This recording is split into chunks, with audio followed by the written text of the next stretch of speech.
Ogie. Akala ko kasi galit ka sa akin. Hindi ako galit. Tampo lang ako nung una. Hindi, okay lang yun. Na-misinform ka lang. Pag na-misinform ka, tanungin mo ko.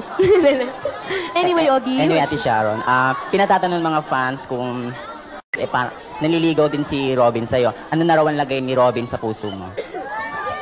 Like I said last week, hindi na kami masyadong madalas magkita because we're both busy working and I got sick pa and all that. Before that, he got sick also. Yung nadalaw ko lang siya, ganyan. Pero yung talagang hindi na kami masyadong nakikita kasi hindi katulad noon na pa nag-shooting kami, magkasama kami lagi.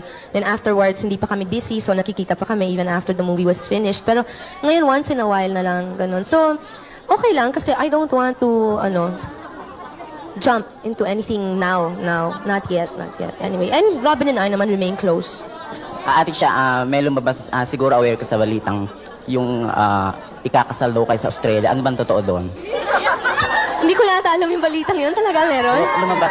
Hindi, alam yung mga kaibigan, di po totoo yun. Sana po wag naman bigyan ng kulay ng ilang tao yung pagsama ni Robin sa grupo namin sa Australia. Unang-una po, ang pagpunta ko doon ay para magtrabaho. Hindi ko nga alam kung magkakaroon ako ng tiyempo magpahinga. Siguro yung pahinga ko po, makikita ko na lang po yun sa Hong Kong after Australia. Pero marami naman pong lakad na hiwalay kami na ngayon pa lang kasi I'll be working, ganyan. And I don't see too often anymore. Siguro okay lang naman yung we're still close friends. Pero ang hirap lang kasi wag sana lagyan ng ibang kulay na hindi maganda. Yung kung magpapakasal po ako di ikagagal ako pang i-announce. Hindi naman ho. Pinatatanong din ng mga fans na kung si Robin, kung anak kay Robin na ba ang lahat ng katangian hinahanap mo sa isang lalaki na matagal. Ang mga katangian kay Robin na matagal mo nang ay naasam-asam sa isang lalaki. Alam mo, you won't see hindi mo makikita lahat ng katangian na hinahanap mo sa isang tao lang. Ganun naman yun hindi naman pwedeng ang tao 5 asawa o 5 boyfriend o 5 girlfriend. Hindi pwedeng ganun. So, syempre, hindi lahat-lahat nakikita mo sa isang tao. Pero marami naman siyang katangian na nakakatuwa, na endearing, ganyan, at saka mabait siyang tao, ganyan. Although, kinikilala ko pa siyang mabuti. Ganon. Ang lang, sana nga wag siyang magbago. Kasi di ba nangako si Robin sa inyong lahat? Nung araw pa? Saka maraming naglalahad ng mga kung anong mga paghayag si Robin nung araw, di ba?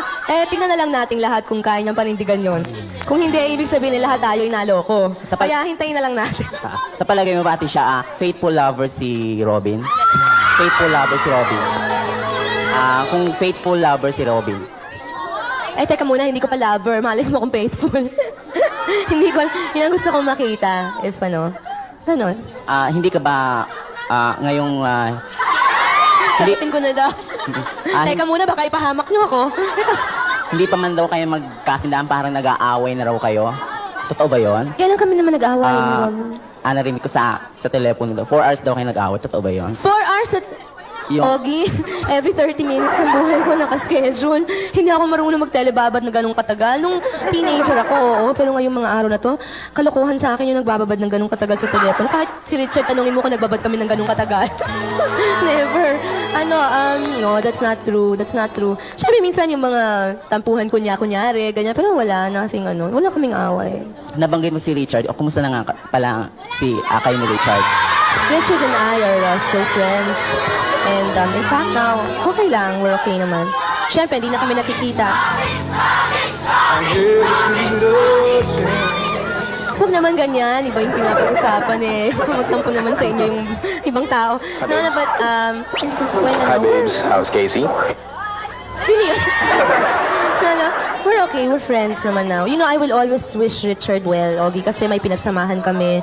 It was a very nice relationship naman in general, and he'll always be a part of me. Hindi naman matatanggal yun. And ang maganda doon, we really parted ways as friends. So, hindi pwedeng So, we're okay. We're still friends. Marami pa rin ang umaasam-asam na magkakabalikan kayo ni Gabi. Ano bang lagay ni Gabi sa puso mo? Si Gabi?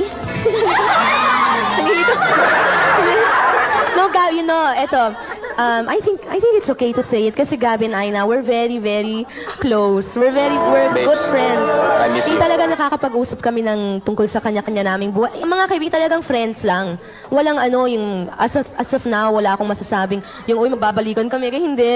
But we're friends. Napapag-usapan namin yung buhay naming dalawa na magkahiwala, yung mga nangyari na sa mga buhay namin, yung ganyan. And we keep in touch because of Casey. And ang naman dalhin dahil anak namin yung bata at magandang nagkakasundo kami. Ganun. We're sweet to each other pero wala kaming relationship at wala kaming balak as of now na magbalikan. We're just really friends. I think kasi matanda na kami ng konti kaysa before. I've known him for 10 years, no? From the time I met him. And marami nang nangyari, so siguro nakakahiya naman kung hindi pa kami magmamature ngayon. So I think we're mature enough na accepting each other as we are and just become friends and for the sake of our daughter.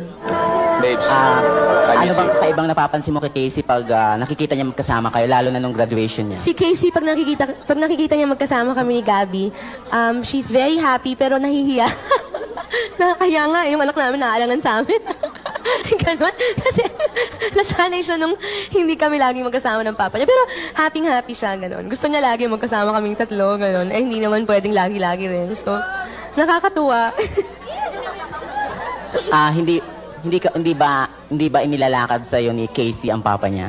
Hindi naman, Nagtatanong-tanong lang yan minsan-minsan. I think Casey at this point, kasi she's almost 6 years old, she's very well adjusted. Napaka well adjusted. She's very smart. She's very intelligent. Hindi mo mabola yung anak ko eh. Hindi mo mabenta. Akong binabola niyan eh.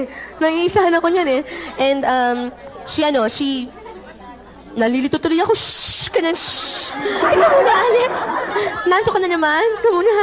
Hindi. And wala naman kasi alam naman niyang, siguro she knows by now na kanya-kanya kaming desisyon ng papa niya. So, I miss you. Last question natin siya. Anong ugali ni Robin ang gusto mong baguhin sa kanya? Kung kayo na. iisipin ko muna tapos next time na itanong sa akin, sasagutin ko. Ano nga ba? Anyway, Ogie, thank you very much. And mga Thank you. kaibigan, sana I'll have you again very soon on the show. Hindi ako galit sa'yo, ha? Gusto ko lang, nagtampo talaga ako doon kasi na-misinform mo si Ogie, hindi naman ho totoo yun, di ba? Anyway,